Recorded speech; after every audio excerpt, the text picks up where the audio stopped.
Hello, എല്ലാവർക്കും എൻ്റെ വീഡിയോയിലേക്ക് സ്വാഗതം. ഇന്ന് ഞാനിവിടെ വളരെ ടേസ്റ്റി ആയിട്ട് ശീമച്ചക്ക സ്റ്റ്യൂ തയ്യാറാക്കുകയാണ്. ഒരു ശീമച്ചക്കയാണ് ഞാനിവിടെ എടുത്തിട്ടുള്ളത്. ഇതിൻ്റെ തൊലിയെല്ലാം കളഞ്ഞെടുക്കാം. തൊലിയെല്ലാം കളഞ്ഞ് അതിൻ്റെ തണ്ടും കൂടെ കളഞ്ഞെടുക്കാം. മുറ്റിയ ശീമച്ചക്കയാണെങ്കിൽ അതിൻ്റെ തണ്ട് ഭാഗവും കൂടെ എടുത്ത് കളയണം. രണ്ടായി മുറിച്ചതിന് ശേഷം അകത്തെ തണ്ട് ഭാഗം എടുത്ത് കളയേണ്ടതാണ്. പിഞ്ച് ശീമച്ചക്കയാണെങ്കിൽ അകത്തെ പൂഞ്ഞ് കളയേണ്ട ആവശ്യമില്ല. ഇത് രണ്ടായിട്ട് മുറിച്ചെടുക്കാം. മുറിച്ചതിന് ശേഷം ചെറിയ പീസുകളായി കട്ട് ചെയ്തെടുക്കാം. ഇത് ഹൃദയാഘാതം ഇല്ലാതാക്കാനും കൊളസ്ട്രോൾ കുറയ്ക്കാനും ക്യാൻസർ സാധ്യത കുറയ്ക്കാനും രക്തസമ്മർദ്ദം കുറയ്ക്കാൻ എന്നിവയ്ക്ക് ഫലപ്രദമാണെന്ന് പറയപ്പെടാറുണ്ട്. ശീമച്ചക്കയിൽ അമിനോ ആസിഡ് ധാരാളം നാരുകൾ അടങ്ങിയതും vitamin C, vitamin B, vitamin B five, copper, potassium എന്നിവയും ധാരാളം അടങ്ങിയിട്ടുണ്ട്. ഗ്ലൂക്കോസിൻ്റെയും കാർബോഹൈഡ്രേറ്റിൻ്റെയും അംശം കൂടുതലായിട്ടുണ്ട് എന്ന് പറയപ്പെടാറുണ്ട്. എന്നാൽ ഇതിൽ ഒട്ടും മധുരം ഇല്ലതാനും.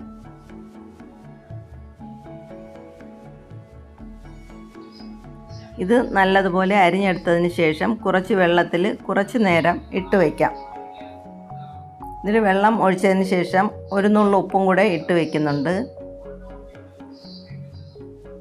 ഒരു 10-15 മിനിറ്റ് കഴിഞ്ഞതിന് ശേഷം മാത്രം എടുത്ത് നല്ലതുപോലെ കഴുകിയെടുക്കാം. അപ്പോഴേക്കും ഇതിൻ്റെ കറയെല്ലാം പോയി കഴിഞ്ഞിരിക്കും. നല്ലതുപോലെ കഴുകി വൃത്തിയാക്കിയതിന് ശേഷം ഇത് മാറ്റി വയ്ക്കുന്നുണ്ട്. ഇനി ഒരു മുറി തേങ്ങ തിരുകിയെടുക്കാം.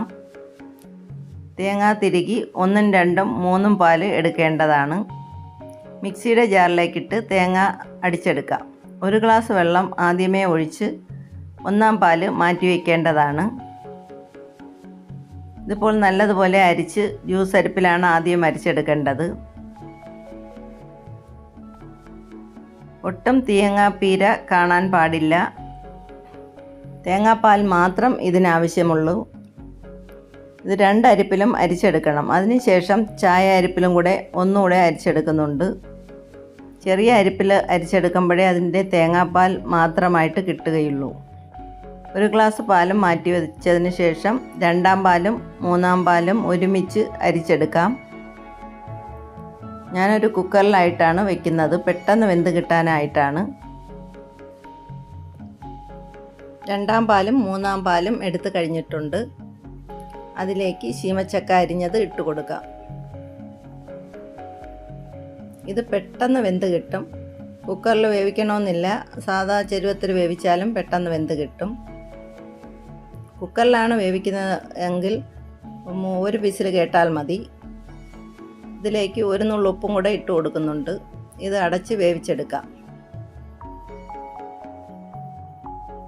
1 വിസിൽ കേട്ട ഉടനെ തീ ഓഫാക്കണം. തീ ഓഫാക്കിയതിന് ശേഷം അതിൻ്റെ പ്രഷർ ഇങ്ങനെ ഇതുപോലെ കളയേണ്ടതാണ്. വിസിലൊന്ന് പൊക്കി കൊടുക്കുമ്പോൾ പ്രഷറെല്ലാം പോയി കഴിയും. അപ്പോൾ തന്നെ ഇറക്കി വയ്ക്കാം. ഇത് നല്ലതുപോലെ വെന്ത് കിട്ടിയിട്ടുണ്ട്. ഇതിനി ഇറക്കി വെച്ചതിന് ശേഷം ഇതിലേക്ക് പാലൊഴിച്ച് കൊടുക്കാം. 1-ാം പാല് മാറ്റി വെച്ചിരുന്നത് ഇതിലേക്ക് ആദ്യമേ ഒഴിച്ചു കൊടുക്കാം.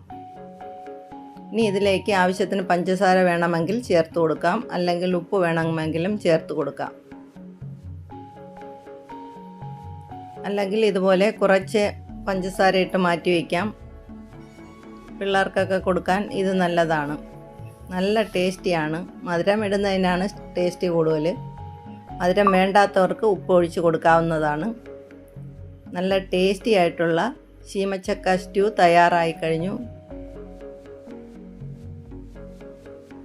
എല്ലാവരും ഇഷ്ടപ്പെട്ടാൽ ലൈക്ക് ചെയ്യാനും കമൻറ്റ് ചെയ്യാനും മറക്കല്ലേ. എല്ലാവർക്കും എൻ്റെ താങ്ക്സ്.